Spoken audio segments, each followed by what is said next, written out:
یہ آیت ہے قرآن کی. اللہ فرما رہا ہے اسی بات کو ہم نے ذکر کے بعد زبور میں بھی لکھ دیا. اس کا مطلب ہے زبور سے پہلے جو کتاب آئی ہے وہ ذکر ہے، اور وہ ہے توریت. تو اللہ فرما رہا ہے توریت میں بھی اس بات کو لکھ دیا ہے، زبور میں بھی لکھ دیا ہے، انجیل میں بھی لکھ دیا ہے، اور قرآن میں بھی ہے. اس کا مطلب ہے بات بڑی اہم ہے جو اللہ ہر کتاب میں بار بار فرما رہا ہے. تو کیا لکھا پروردگار؟ وَلَقَدْ كَتَبْنَا. اچھا پھر لام تاکید ہے، ہم نے لکھ دیا ہے. لوگ مانے نہ مانے ہم نے لکھ دیا. وَلَقَدْ كَتَبْنَا فِي الزَّبُورِ مِن بَعْدِ الذِّكْرِ. کیا لکھا؟ أَنَّ الْأَرْضَ يَرِثُهَا عِبَادِيَ الصَّالِحُونَ، کہ ہماری ساری زمین کے وارث ہمارے خاص نیک بندے ہوں گے. اب آپ کہیں گے یہ ساری زمین کہاں سے لے کے آیا؟ تو ہے الارض. یہ الف لام استغراق کا ہے. جیسے الحمدللہ رب العالمین، تمام تعریفیں اللہ کے لیے. پتہ نہیں ہے یا نہیں ہے. All praise be to God. عزیزان گرامی، اب یہ الف لام استغراق ہے، یعنی تمام تعریفیں اللہ کے لیے. یہاں پہ اللہ فرما رہا ہے ساری زمین، تمام زمین کے وارث ہمارے صالحون بندے ہوں گے، صالحین بندے ہوں گے. یہ کون ہے صالحین بندے؟ آئیں ذرا نماز سے سیکھ لیں. السلام علینا وعلی عباد اللہ الصالحین. یہ ہر نماز میں اللہ کے صالحین بندوں کو سلام ہے. پتہ نہیں کون سے صالحین بندے. آئیں ذرا اس سے پہلے والا سلام بتا دوں تاکہ وہیں سے سمجھ میں آ جائے. السلام علیکہ ایہا النبی ورحمت اللہ وبرکاتہ. پہلے نبی کو سلام کیا اور پھر صالحین بندوں کو. تو کوئی ایسے پاک اور صالحین بندے ہیں جن پہ نماز میں بھی سلام ہے. اللہ فرما رہا ہے ہم نے توریت، زبور، انجیل سب میں لکھ دیا ہے. قرآن میں بتا رہا کہ سب جگہ لکھا کہ یہ زمین میراث. توجہ، صالحین بندے وارث زمین میراث ہے. تو پھر پانی پہ کوئی مصلی بچھا کے نماز پڑھے گا نا. تو یہ صالحین بندے وہ ہیں جو زمین کے وارث ہیں. اچھا عزیزان گرامی، آج تک کبھی بھی حضرت آدم سے لے کے آج تک پوری زمین پہ کسی بھی معصوم کی حکومت قائم نہیں ہوئی.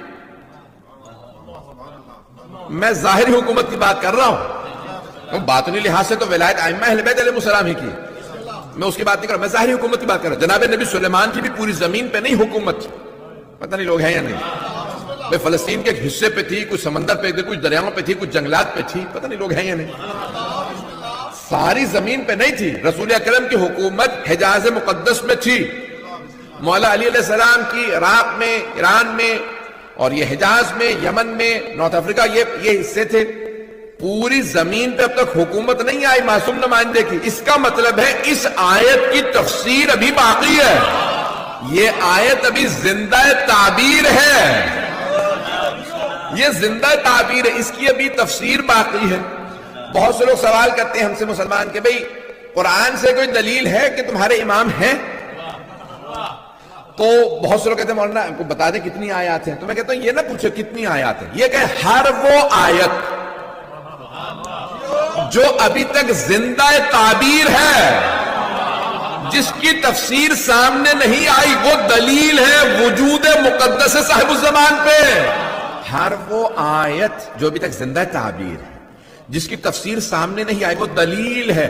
اس کا مطلب ہے کوئی ایسا ہے جو رسول اکرم کا بھی وارث ہے اور قرآن کا بھی وارث ہے. پتہ نہیں لوگ ہیں یا نہیں. وہ وارث ہے تبھی تو تفسیر اسی کے ذریعے پوری ہوگی. تو جانے گرامی یہ آیت ہے قرآن کی کہ اللہ فرما رہا پوری زمین کے وارث، ہماری پوری زمین کے وارث ہمارے صالحین بندے ہوں، اور وہ میراث یہ زمین انہی کی ہے. اور پھر زمین سارے راز کھولنے لگے گی، سارے راز کھلنے لگیں گے. کس کا کون سا خزانہ کہاں پہ دفن ہے، زمین کے اندر اور کیا کیا ہے، زمین کے اوپر کیا کیا ہو سکتا ہے، آیا زمین والوں کا آسمان والوں سے رابطہ ہو سکتا ہے؟ آنے والا ایسا ہوگا کہ رابطہ کروا کے بتائے گا، رابطہ ہو سکتا ہے کہ لو ان اہل القرى آمنوا وصدقوا. یہ قرآن کی بڑی عجیب و غریب آیت میں جب پڑھتا ہوں، میں پہلی دفعہ پڑھ رہا تھا تو بڑا عجیب و غریب کیفیت تھی. یہ کیا مطلب کہ اگر یہ زمین والے بستی والے، اللہ نے زمین والے نہیں کہا، بستی والے کہا، بستی یعنی چھوٹی سی ہوتی، اگر بستی والے، پتہ نہیں کون سی بستی کی بات کر رہا ہے اللہ، اگر یہ بستی والے ایمان لے آتے اور ہمارے حبیب کی تصدیق کر دیتے تو ہم آسمان کی ساری برکتوں کے دروازے کھول دیتے. چھٹے امام سے پوچھا مولا یہ کون سا ایسا ایمان تھا، لوگوں نے کلمہ تو پڑھ لیا تھا، تو بستی والوں پہ کہا پیغمبر پہ ایمان کافی نہیں تھا، وہ جو ساتھ میں نور آیا تھا، وَالنُّورِ الَّذِي أُنزِلَ مَعَهُ، وہ جو ان کے ساتھ نور نازل ہوا تھا، أُنزِلَ مَعَهُ. تو بھائیوں نے پورا زور لگا دیا وہ تو قرآن ہے. پتہ نہیں لوگ ہیں یا نہیں. میں موضوع سمیٹ کے بات کرنا چاہ رہا ہوں، آپ حضرات ہیں جب انہیں نا رسپانس دیتے مجھے سمجھ میں آتا ہے پھیلا لوں موضوع، یہ میرے وضاحت کرنے کی ضرورت ہے. تو وہ کہتے ہیں کہ وَالنُّورِ الَّذِي أُنزِلَ مَعَهُ، یہ وہ جو نور ان کے ساتھ نازل ہوا، ان کے ساتھ نازل ہوا تو قرآن نازل ہوا. توجہ، نور قرآن ہے تو قرآن کو ہم مانتے ہیں. میں اللہ سبحانہ وتعالیٰ وَاتَّبَعُوا النُّورَ الَّذِي أُنزِلَ مَعَهُ، وَاتَّبَعُوا، وہ جو اتباع کرتے ہیں، اتباع کرتے ہیں، اطاعت نہیں یہ مجمع، اطاعت الفاظ کی ہوتی ہے، اتباع نقش پا کا ہوتا ہے. تو کوئی ایسا نور ہے جس کے نقش پا ہے، جن کا اتباع واجب ہے، جن کے پیچھے چلنا واجب ہے. تو ہمارے ہاں روایات معصومین میں ہے کہ وَاتَّبَعُوا النُّورَ الَّذِي أُنزِلَ مَعَهُ، وہ جو نور ان کے ساتھ نازل ہوا علی ابن ابی طالب. عزیزان گرامی، اب یہ رسول اکرم کے اتباع ہے اور کو وارث ایسے ہیں، تو اب یہ قرآن تو کہا کہ یہ ساری برکتیں، تو لوگ اگر ایمان مولا کائنات پہ لے آتے تو سارے آسمان کے راستے کھل جاتے، برکتیں آنے لگتی.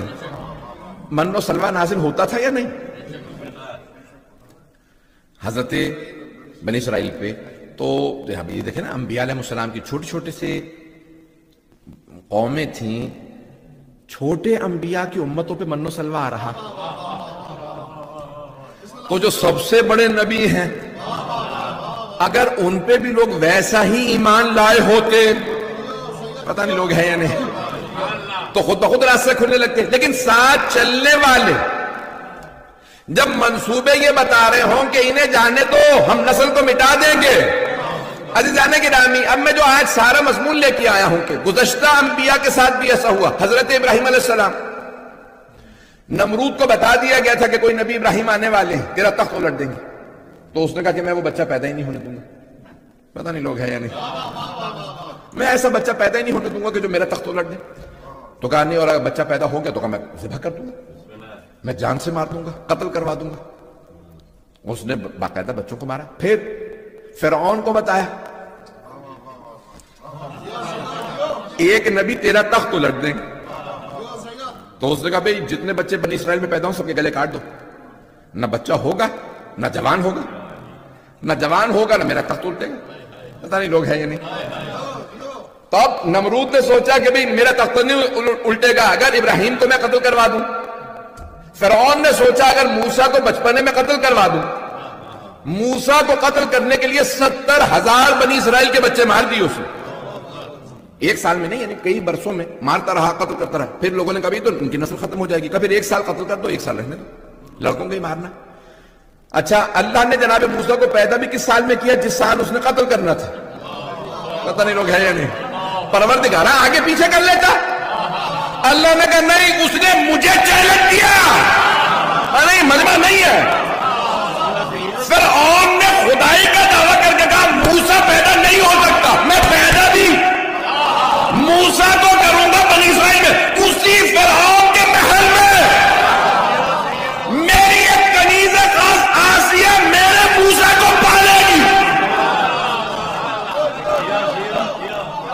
فرعون اگر روک سکتا ہے تو روک کے دکھا. اچھا بہت سے لوگ آج یہ نہیں کہتے میں نمرود ہوں. نہیں ہے مجمع میں یہ 2-4 افراد پہنچنے میرے لیے کافی نہیں ہے. آج کھل کے نہیں کہتے میں نمرود ہوں، میں فرعون ہوں، میں خدا ہوں، مجھے مانو. کہتے نہیں، حرکتیں وہی کرتے ہیں. کوئی ریاض میں آ کے کہتا یہ جو شیعوں کا امام مکے سے آنے والا میں اسے آنے ہی نہیں دوں گا.